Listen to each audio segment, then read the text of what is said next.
Hello students, इस video lecture से हम लोग क्लास 10 के साइंस से फिजिक्स को शुरू करेंगे। फिजिक्स का यह पहला चैप्टर है, परंतु आपके बुक से यह चैप्टर नंबर 10 है, क्योंकि आपके बुक में फिजिक्स का शुरुआत 10वें चैप्टर से होता है, जिसका नाम है प्रकाश का परावर्तन तथा अपवर्तन। इसमें हम लोग सबसे पहले समझेंगे कि प्रकाश किसे कहते हैं, उसके बाद समझेंगे कि प्रकाश का परावर्तन और अपवर्तन किसे कहते हैं। तो यदि हम लोग प्रकाश को समझना चाहें तो इस प्रकार से समझ सकते हैं कि जैसे हमें अंधेरे में रखी किसी वस्तु को ढूंढना है तो हमें प्रकाश युक्त उपकरण की आवश्यकता पड़ती है। तो यदि हम उपकरण के रूप में टार्च का प्रयोग करते हैं तो टार्च की सहायता से उस वस्तु को हम देखते हैं तो हमें ऐसा दिखता है कि जहाँ प्रकाश पड़ता है वहीं तक की वस्तु हमें दिखती है, और जहाँ प्रकाश नहीं है वहाँ वस्तु हमें नहीं दिख रही। इसका मतलब यह है कि हमें वही दिख सकता है जहाँ प्रकाश हो, और जहाँ प्रकाश नहीं है वहाँ हमें नहीं दिखता है। इसके हिसाब से हम प्रकाश को इस प्रकार से परिभाषित कर सकते हैं कि प्रकाश वह ऊर्जा है जिनकी सहायता से हम वस्तुओं को देख सकते हैं। हम यहाँ प्रकाश का लैंग्वेज यही लिखे हैं कि प्रकाश वह ऊर्जा है जिसके द्वारा हम वस्तुओं को देख सकते हैं। यहाँ आपको क्लियर होना चाहिए, क्योंकि टार्च के प्रयोग से हमें ऐसा मालूम हुआ कि जहाँ तक टार्च का प्रकाश है वहाँ तक की वस्तु हमें दिखी, और जहाँ टार्च का प्रकाश नहीं है वहाँ वस्तु हमें नहीं दिखी। इसका मतलब जहाँ हमें दिख रहा है वहाँ प्रकाश है। इसके हिसाब से आप प्रकाश का परिभाषा इसे कह सकते हैं। आगे प्रकाश में कहेंगे तो निम्नलिखित गुण पाए जाते हैं। प्रकाश सरल अर्थात सीधी रेखाओं में गमन करता है। मतलब प्रकाश जो भी होता है, मतलब प्रकाश कहीं से उत्पन्न हो वो हमेशा सीधी रेखा में ही गति करता है। प्रकाश विद्युत चुंबकीय तरंग है, इसलिए इसे संचरण के लिए माध्यम की आवश्यकता नहीं पड़ती। मतलब जैसे हम आपको चलने के लिए पथ या मार्ग की आवश्यकता पड़ती है, उस प्रकार से यदि प्रकाश को कहा जाए तो इसे किसी माध्यम या मार्ग की आवश्यकता नहीं पड़ती, ये हर जगह चल लेती है। इसका कारण केवल यह है कि प्रकाश विद्युत चुंबकीय तरंग होती है। प्रकाश अपारदर्शी वस्तुओं की छाया बनाता है। इसका मतलब है कि प्रकाश जिस वस्तु को पार नहीं कर पाता है उसके छाया को प्रदर्शित करता है। प्रकाश की चाल निर्वात में सबसे अधिक 3×10⁸ मीटर प्रति सेकेंड। इसके कहने का मतलब है कि प्रकाश की चाल सबसे अधिक निर्वात अर्थात खाली क्षेत्र में होती है और सभी जगह की अपेक्षा। अब हम लोग समझेंगे प्रकाश का परावर्तन तथा अपवर्तन किसे कहते हैं। तो इसे आपको एकदम आसान समझना है तो पहले हम एक ग्राफ समझाएंगे, उसे आप ध्यान से समझें। जैसे हमारे पास इस ग्राफ में सबसे पहले एक सतह है, और यह सतह या पृष्ठ किसी का हो सकता है। यहाँ हम इसे कह दे रहे हैं पृथ्वी का ऊपरी हिस्सा है, पृथ्वी का ऊपरी सतह है, और सतह को आप हमेशा नाम देंगे माध्यम। आगे आने वाले वीडियो में बात करेंगे माध्यम किसे कहते हैं, और इस सतह के ऊपर वाले भाग को आप नाम देंगे माध्यम 1, और इसके नीचे वाले भाग को नाम देंगे माध्यम 2। अब यदि इस सतह पर किसी प्रकाश स्रोत के आपतित किरण को हम ले आते हैं तो आप देखें उस प्रकाश किरण का क्या होता है। तो यहाँ हम प्रकाश स्रोत ले रहे हैं सूर्य को, आप किसी को भी प्रकाश स्रोत के रूप में ले सकते हैं।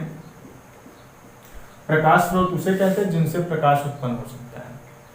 अब यदि सूर्य से उत्पन्न प्रकाश किरण पृथ्वी की सतह तक आती है तो आप ये कह सकते हैं कि किसी प्रकाश स्रोत द्वारा उत्पन्न प्रकाश किरण तब तक सीधी रेखा में चलती रहेगी जब तक कोई सतह उसके मार्ग में नहीं आता। जब उसके मार्ग या रास्ते पर कोई सतह या पृष्ठ आएगा तो वहां वो रुक कर उस सतह से टकराएगी।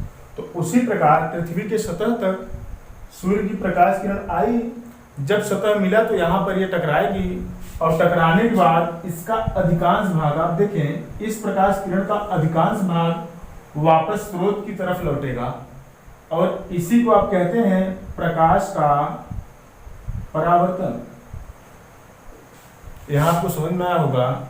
और जो भी अब शेष भाग बचेगा इस प्रकाश किरण का, वो दूसरे माध्यम में प्रवेश करेगा, और इस भाग को कहते हैं प्रकाश का अपवर्तन। फिर से आप समझें, किसी प्रकाश स्रोत द्वारा उत्पन्न प्रकाश किरण तब तक अपने मार्ग में सीधी चलती रहेगी जब तक कोई सतह नहीं आता। जब भी उसके मार्ग में कोई सतह आएगा तो वो तुरंत उस सतह से टकराकर दो भागों में बढ़ जाती है, जिसमें उसका अधिकांश भाग स्रोत की ओर जहां से आता है उसकी तरफ वापस लौट जाता है, और उस भाग को हम कहते हैं प्रकाश का परावर्तन। और उसका शेष भाग सतह को क्रॉस कर देता है, और जो भी भाग शेष को क्रॉस करता है प्रकाश के उस भाग को कहते हैं प्रकाश का अपवर्तन। यहाँ तक आपको समझ में आया। अब इसमें आप समझें कि प्रकाश का परावर्तन जिसे कहते हैं उस किरण को परावर्तित किरण भी कहते हैं।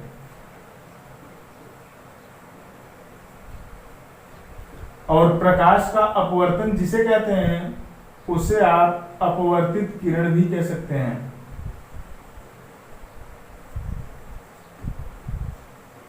यहां तक आपको समझ में आया कि इस रेखा को प्रकाश का परावर्तन या परावर्तित किरण कहते हैं, इस रेखा को प्रकाश का अपवर्तन या अपवर्तित किरण कहते हैं, और जो किसी स्रोत से चलकर आती है उसे आप कहते हैं आपतित किरण। यहां इस बात को भी लिख दे रहे हैं, ये रेखा है आपतित किरण। ग्राफ को आप ध्यान से समझें। अब इसमें हम आपको बता रहे हैं आपतन बिंदु इसमें कहाँ होता है, तो आप समझें कि आपतित किरण इस सतह को जिस बिंदु पर काटी है वो कहाँ है, ये उस बिंदु को कहते हैं आपतन बिंदु। इस किरण के नाम से आप देखिए इसका नाम पड़ा आपतित किरण। सतह को जिस बिंदु पर काटती है उस बिंदु का नाम हुआ आपतन बिंदु। अब इसमें आप समझेंगे कि अभिलंब इसमें कहाँ होता है, तो आप कह सकते हैं कि आपतन बिंदु से खींची गई वह रेखा जो इस सतह के साथ 90 अंश का कोण बनाती हो, तो आप कह सकते हैं वह रेखा ये होगी और ये इस सतह के साथ 90 अंश का कोण बना रही है, तो इस रेखा को आप कह सकते हैं अभिलंब। यहां तक आपको समझ में आया। अब इसमें हम आपको समझाएंगे कोण। इसमें कोण कहाँ होते हैं और कौन होते हैं। यहाँ आप समझें, इसे आप समझ के आपतित किरण है और ये अभिलंब है, इनके बीच जो कोण बनता है उसे आई से प्रदर्शित करते हैं और इस कोण को कहते हैं आपतन कोण। आप ध्यान दें, इसी के नाम पर पड़ रहा है।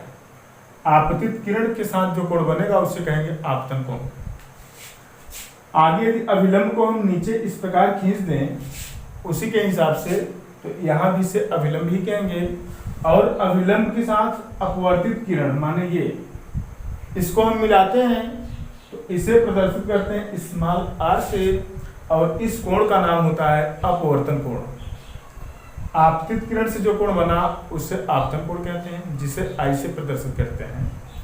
अपवर्तित किरण के साथ जो कोण बना उसे R से प्रदर्शित करते हैं और उसका नाम अपवर्तन कोण।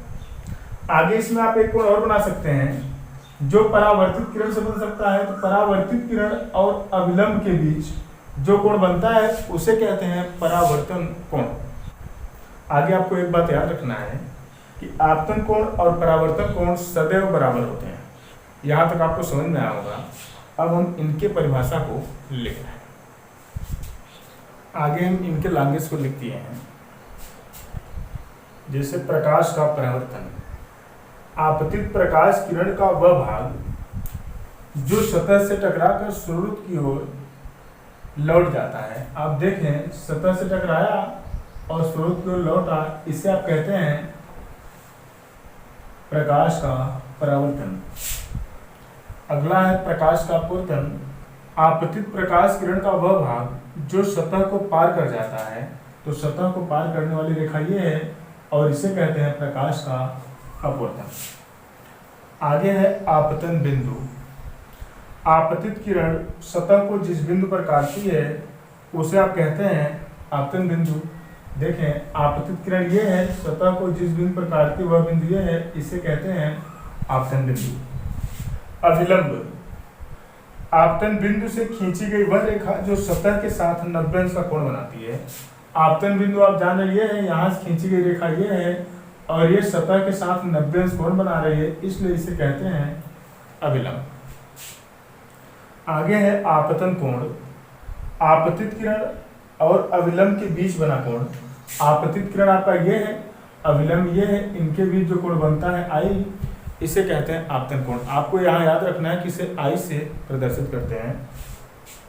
अपवर्तन कोण, अपवर्तित किरण और अविलंब के बीच बना कोण। अपवर्तित किरण आप जान रहे हैं ये है, अविलंब ये है, इनके बीच बना कोण आर है, इसे कहते हैं अपवर्तन कोण। इसका प्रतीक होता है स्मॉल आर। यहाँ तक आपको समझ में आया होगा।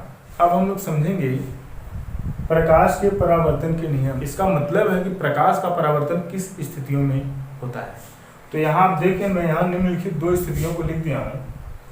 पहला यह है कि आपतन कोण परावर्तन कोण के बराबर होता है। तो यहाँ आप जान रहे हैं अविलंब ये है, आपतित किरण ये है, परावर्तित किरण ये है। तो आपतन कोण यहाँ होगा और परावर्तन कोण यहाँ होगा।